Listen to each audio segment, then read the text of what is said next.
Oi pessoal, tudo bem com vocês? Hoje a gente vai ler Gênesis capítulo 22. Capítulo 21 a gente viu o nascimento de Isaac, o filho da promessa, e a gente viu a alegoria da graça e da lei. Aqui no capítulo 22 a gente vai ver Deus provando, Abraão, e a gente vai ver que ele demonstrou completa obediência e confiança na promessa de Deus.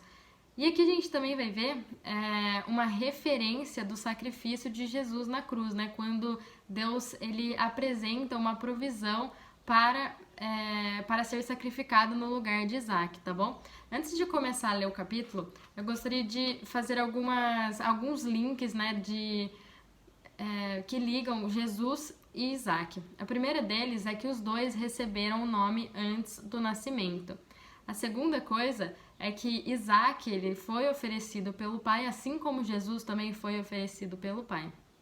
A terceira coisa é que as duas mães tiveram gestações milagrosas, Sara sendo estéril e Maria sendo virgem. E a quarta coisa, a gente vê que tudo que pertence a Abraão também pertence a Isaac, e assim como tudo que é de Deus também é do Filho, Jesus. Tá bom? Ao longo do capítulo, a gente também vai ver algumas outras referências, entre os dois, tá? Depois destas coisas, pôs Deus Abraão à prova e lhe disse: Abraão, este lhe respondeu: Eis-me aqui. Aqui, a gente vê Deus colocando Abraão à prova, e muitas vezes essas provações não são pra gente fazer, para nos fazer cair, São para fortalecer a nossa fé, a nossa obediência em Jesus, em Deus, E aqui a gente vê, Abraão respondendo de prontidão, Senhor, eis-me aqui para fazer a tua vontade. Acrescentou Deus: Toma teu filho, teu único filho Isaque, a quem amas, e vai à terra de Moriá, oferece-o ali em holocausto, sobre um dos montes que eu te mostrarei. Aqui a gente vê, Deus falando para Abraão: pega o seu filho e ofereça para mim em sacrifício, aquele seu único filho a quem você ama. Aqui, gente, tá falando único filho, porque quando a gente sabe, que Abraão tem mais um filho, o Ismael.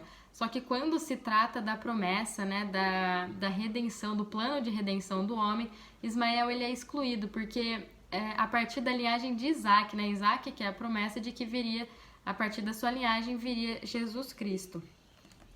Aqui, gente, na terra de Moriá, foi onde Salomão construiu o templo, tá bom? E aqui a gente vê, que uma das coisas mais interessantes desse versículo é que Abraão em nenhum momento ele discute, ele contraria o Senhor. O Senhor fala com ele, e ele obedece na mesma hora. Levantou-se, pois, Abraão de madrugada e, tendo preparado o seu jumento, tomou consigo 2 dos seus servos e a Isaque, seu filho. Rachou lenha para o holocausto e foi para o lugar que Deus lhe havia indicado. Aqui a gente vê que imediatamente Abraão obedece a Deus, e ele arruma tudo e ele pega um jumento e 2 servos. Assim, gente, como Jesus também fez indo para entrar em Jerusalém, Quando ele pede para 2 de seus discípulos buscarem um jumento para ele montar e entrar em Jerusalém.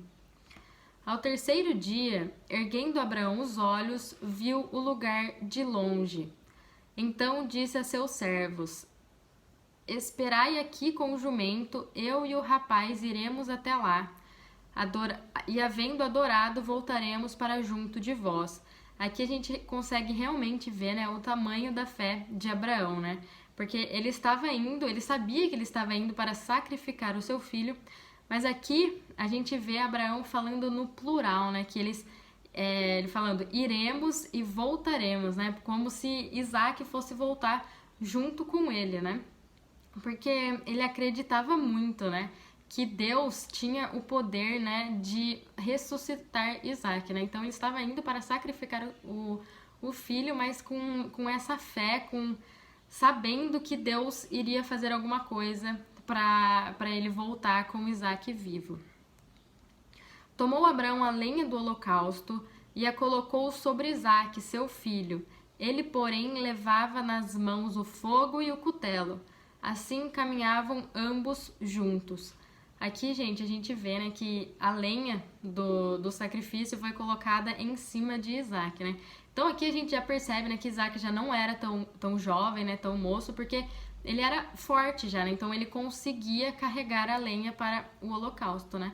E aqui, gente, o mesmo, né, que assim a gente vê, né, que Jesus também carregou a cruz, né, a qual ele foi oferecido em sacrifício. Quando Isaac disse a Abraão, seu pai, meu pai, respondeu Abraão, eis-me aqui, meu filho. Perguntou-lhe Isaac, eis o fogo e a lenha, mas onde está o cordeiro para o holocausto? Aqui a gente vê, né, Isaac perguntando para o pai, pai, tá tudo aqui, mas o que a gente vai oferecer em sacrifício, né? Respondeu Abraão, Deus proverá para si, meu filho, o cordeiro para o holocausto. E seguiam ambos juntos. Aqui a gente vê, né, uma declaração de Abraão, né, confiante de que Deus ele proveria um cordeiro para o sacrifício, né? Aqui a gente pode ver, né, gente, quem é o cordeiro de Deus que tira o pecado do mundo, né? É Jesus. Então, Abraão ele estava crente, né, que alguma coisa iria acontecer e o filho dele ficaria vivo depois disso, né? E aqui, gente, a gente vê, né, que Abraão, né, os dois ambos seguiam juntos, né? Então Abraão estava com Isaac, assim como Deus também estava com Jesus. Chegaram ao lugar que Deus lhe havia designado. Ali edificou Abraão um altar sobre ele, pôs a lenha, amarrou Isaac, seu filho, e o deitou no altar em cima da lenha. Aqui, gente, a gente vê que Isaac foi amarrado, né? Abraão fez o altar, colocou a lenha e amarrou Isaac. Aqui a gente vê, gente, que Isaac em nenhum momento ele falou assim, não, pai, porque Isaac já era velho, né? Como a gente pode ver, ele carregou a lenha. Então ele podia ter falado não pro pai, né? Mas aqui a gente vê que tá mostrando realmente uma figura de Jesus, né? A disposição para realmente se submeter aos planos do pai, né? Então Isaac ficou quietinho lá, sendo amarrado, assim como Jesus também, quando estava sendo cravado na cruz, ele também ficou quieto, né? Para morrer por nós. E estendendo a mão, tomou o cutelo para imolar o filho. Aqui a gente vê, né, que Abraão ele estava realmente para sacrificar o seu filho. E aqui, gente, eu imagino, né, Abraão pensando, falando assim, meu Deus me pediu meu filho, né, meu único filho, o filho da promessa, mas eu sei que Deus é fiel e Deus cumpre o que fala, porque se Deus me falou que Isaac é o filho da promessa, ele vai fazer alguma coisa, né, porque a descendência viria de Isaac, então eu tenho confiança nisso, eu confio nas promessas de Jesus, de Deus. Então, Abraão, ele iria realmente sacrificar o seu filho. Mas do céu lhe brandou o anjo do Senhor. Abraão, Abraão, ele respondeu, eis-me aqui. A gente vê, né, que o anjo do Senhor interrompe Abraão, né? Porque Abraão estava prestes e o anjo do Senhor o chama. Então lhe disse, né, o anjo disse, não estendas a mão sobre o rapaz e nada lhe faças, pois agora sei que temes a Deus, porquanto não me negastes o seu filho, o teu único filho. Aqui, gente, a gente vê, né? Imagina Abraão ouvindo essas palavras maravilhosas, né? Eu imagino como falando o anjo do Senhor, né? Falando assim, Abraão, não faz isso com seu filho, porque não vai ser ele que vai salvar o homem, né? Não é ele o plano da redenção, né? Deus vai ter que enviar o seu filho para salvar todo mundo.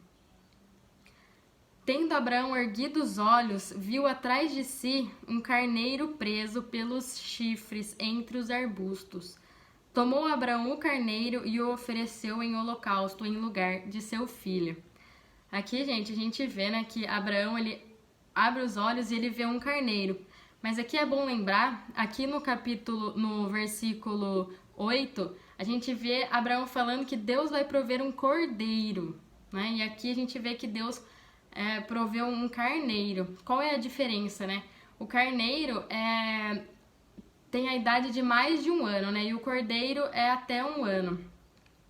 Isso, gente, é porque ainda não havia chegado a hora de ser sacrificado o Cordeiro de Deus, né? Então aqui a gente vê, né, esse carneiro é uma figura representando Jesus, né? Mas ainda não havia chegado a hora dele. Aqui a gente vê também, né, que o carneiro estava preso com os chifres entre os arbustos, né? Assim também Jesus, né, recebeu uma coroa de espinhos. Aqui, gente, a gente vê, né, que o cordeiro que Abraão estava falando aqui no capítulo 8 era realmente uma representação de Cristo, né, do sacrifício de Cristo na cruz. E pôs Abraão por nome aquele lugar, o Senhor proverá, né, Jeová Jirê. Daí dizer-se até o dia de hoje, no monte do Senhor se proverá. Então do céu brandou pela segunda vez a voz do Senhor a Abraão e disse: Jurei por mim mesmo, diz o Senhor, porque fizeste isto e não me negastes o teu único filho, que deveras te abençoarei e certamente multiplicarei a tua descendência, como as estrelas dos céus e como a areia na praia do mar. A tua descendência possuirá a cidade dos teus inimigos. Nela serão benditas todas as nações da terra. Porquanto obedecestes a minha voz, então voltou Abraão aos seus servos e juntos foram para Berseba, onde fixou residência. Aqui, gente, a gente vê, né, Deus confirmando a aliança para Abraão, né? Nossa, é maravilhoso realmente isso aqui, não é? Aqui a gente vai ver, né, que o capítulo termina aqui falando da descendência de Noé, o irmão de Abraão. Passadas essas coisas, foi dada notícia a Abraão nestes termos: Milca também tem dado à luz filhos a Noé, teu irmão. Uz, o primogênito, Bus, seu irmão, Quemuel, pai de Arã, Quezede, Aço, Pildas, Gildilaf e Quetuel. Quetuel gerou a Rebeca. Estes 8 deu à luz Milca a Noé, irmão de Abraão. Sua concubina, cujo nome era Resumale, deu também à luz filhos, Tebá, Gã, Tás e Maacá. Aqui, gente, a gente vê essa descendência aqui, né? Tudo para falar que Rebeca, né, tinha nascido, que Rebeca, nos próximos capítulos, a gente vai ver que ela se casou com Isaac, tá bom? Antes de encerrar o vídeo, eu queria falar algumas coisas sobre o sacrifício, né, que a gente viu. Como a obediência, né, a confiança e o temor de Abraão para com Deus, né, é impressionante, dele tendo a certeza de que ele sacrificaria o filho, mas Deus proveria. E aqui, gente, a gente pode ver também, né, como Deus não muda, né, que ele é imutável. Ele pede as coisas, mas tudo tem a ver com o seu propósito, né, da redenção do homem. E aqui, gente, lá no Monte Moriá, né, o carneiro foi oferecido no lugar de Isaac. Mas a gente não pode esquecer que lá no Calvário, né, ninguém pôde substituir o Cordeiro de Deus que morreu em nosso lugar, né, e levou sobre si os nossos pecados. Tá bom, gente? Gênesis 22 é isso aí. Espero que vocês estejam gostando, que esteja edificando a vida de todos vocês, tá bom? Fiquem com Deus e até o próximo vídeo.